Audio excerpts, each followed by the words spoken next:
حدیث کی روشنی میں 2 رمضان مبارک نمبر 1 اسلامی تاریخ حضرت آدم علیہ السلام کا دنیا میں آنا۔ حضرت آدم علیہ السلام پیدائش کے بعد ایک عرصے تک جنت میں تنہا رہتے ہوئے بے چینی محسوس کرنے لگے تو تسلی کے لیے اللہ تعالیٰ نے ان کی بائیں پستی سے حضرت حوا علیہ السلام کو پیدا کیا اور دونوں کو حکم دیا کہ اس درخت کے علاوہ جنت کی تمام نعمتوں کا استعمال کرو۔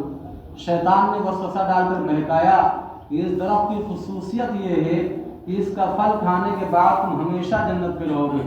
چنانچہ شیطان کے دھوکے میں آ کر انہوں نے اس درخت کا پھل کھا لیا۔ اللہ تعالیٰ نے اس غلطی کی وجہ سے جنت کا لباس اتار کر دونوں کو دنیا میں بھیج دیا۔ حضرت آدم علیہ السلام اپنی غلطی پر بہت شرمندہ ہوئے اور ایک مدت تک توبہ استغفار کرتے ہوئے اللہ کے سامنے روتے رہے۔ پھر اللہ تعالیٰ نے ان کی توبہ قبول فرمائی اور بیت اللہ کی تعمیر کی سعادت ان کے حصے میں آئی۔ اس طرح حضرت آدم و حوا سے نسل انسانی کا سلسلہ شروع ہوا۔ نمبر 2 حضور صلی اللہ علیہ وسلم کا معجزہ، آپ صلی اللہ علیہ وسلم کی ولادت کا معجزہ۔ عبد الرحمن بن عوف رضی اللہ عنہ اپنی والدہ شفا سے روایت کرتی ہیں کہ میری والدہ نے فرمایا جب حضرت آمنہ کے بطن سے آپ صلی اللہ علیہ وسلم پیدا ہوئے تو میرے ہاتھوں میں آئے اور بچوں کے معمول کے موافق آپ صلی اللہ علیہ وسلم کی آواز نکلی تو میں نے کہنے والے کو سنا کہ کوئی کہہ رہا تھا رحمک ربک، اے محمد صلی اللہ علیہ وسلم آپ پر اللہ تعالیٰ کی رحمت ہو۔ اور پھر مشرق و مغرب کا درمیانی حصہ روشن ہو گیا یہاں تک کہ میں نے ملک کے شام کے بعد محلات بھی دیکھے۔ نمبر 3 ایک فرض کے بارے میں، نماز و روزہ پچھلے گناہوں کا کفارہ ہے۔ رسول اللہ صلی اللہ علیہ وسلم نے فرمایا کہ 5 نمازیں، جمعہ کی نماز پچھلے جمعے تک اور رمضان کے روزے پچھلے رمضان تک درمیانی اوقات کے تمام گناہوں کے لیے کفارہ ہے، جبکہ ان اعمال کے کرنے والا کبیرہ گناہوں سے بچتا رہے۔ نمبر 4 ایک سنت کے بارے میں، افطار کرنے کی دعا۔ جب آپ صلی اللہ علیہ وسلم افطار فرماتے تو یہ دعا پڑھتے اللہم لک صمت وعلی رزقک افطرت۔ ترجمہ، اے اللہ میں نے تیرے لیے روزہ رکھا اور تیرے ہی دیے ہوئے رزق سے افطار کر رہا ہوں۔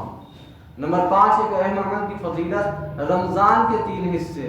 رسول اللہ صلی اللہ علیہ وسلم نے فرمایا، رمضان کے متعلق فرمایا کہ یہ ایسا مہینہ ہے کہ اس کا اول حصہ اللہ کی رحمت ہے اور درمیانی حصہ مغفرت ہے اور آخری حصہ آگ سے آزادی ہے۔ جو شخص اس مہینے میں اپنے غلام و خادم کے بوجھ کو ہلکا کر دے اللہ تعالیٰ اس کی مغفرت فرماتے ہیں اور آگ سے آزادی عطا فرماتے ہیں۔ نمبر 6 گناہ کے بارے میں، سود کھانا۔ قرآن پاک میں اللہ تعالیٰ فرماتا ہے کہ جو لوگ سود کھاتے ہیں تو کل قیامت کے دن قبروں سے اس حالت میں اٹھیں گے جیسے کسی کو جن بھوت نے لپٹ کر پاگل بنا دیا ہو۔ نمبر 7 دنیا کے بارے میں، دنیا پر راضی ہونا۔ قرآن پاک میں اللہ تعالیٰ فرماتا ہے کہ کیا تم لوگ آخرت کی زندگی کے مقابلے میں دنیا کی زندگی پر راضی ہو گئے؟ دنیا کا مال و متاع تو آخرت کے مقابلے میں کچھ بھی نہیں، اس لیے کہ کسی انسان کے لیے مناسب نہیں کہ وہ آخرت کو بھول کر زندگی گزارے یا دنیا کے تھوڑے سے ساز و سامان کی خاطر اپنی آخرت کو برباد کر دے۔ نمبر 8 آخرت کے بارے میں، قبر کے 3 سوال۔ ایک مرتبہ رسول اللہ صلی اللہ علیہ وسلم نے فرمایا کہ مومن بندہ جب قبر میں پہنچتا ہے تو اس کے بعد 2 فرشتے آتے ہیں اور اس کو بٹھاتے ہیں، پھر اس سے پوچھتے ہیں کہ تیرا رب کون ہے؟ وہ کہتا ہے کہ میرا رب اللہ ہے۔ پھر پوچھتے ہیں کہ تیرا دین کیا ہے؟ وہ کہتا ہے کہ میرا دین اسلام ہے۔ پھر پوچھتے ہیں کہ تمہارا نبی کون ہے؟ وہ کہتا ہے کہ محمد رسول اللہ صلی اللہ علیہ وسلم۔ نمبر 9 طب نبوی سے علاج، ہر مرض کا علاج موجود ہے۔ حضرت اسامہ رضی اللہ عنہ بیان کرتے ہیں کہ میں حضور صلی اللہ علیہ وسلم کی خدمت میں موجود تھا کہ کچھ دیہات کے باشندے آئے اور آپ صلی اللہ علیہ وسلم سے عرض کیا یا رسول اللہ صلی اللہ علیہ وسلم کیا ہم دوا کریں؟ تو رسول اللہ صلی اللہ علیہ وسلم نے فرمایا کہ اللہ کے بندو ضرور دوا کیا کرو، اس لیے کہ کوئی بیماری ایسی نہیں ہے جس کی دوا اللہ نے پیدا نہ کی ہو سوائے ایک بیماری کے۔ لوگوں نے پوچھا وہ کون سی بیماری ہے؟ رسول اللہ صلی اللہ علیہ وسلم نے فرمایا وہ بیماری بڑھاپا ہے۔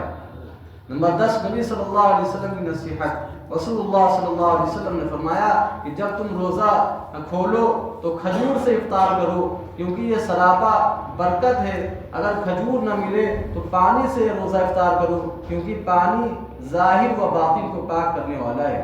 اللہ تعالیٰ کہنے سے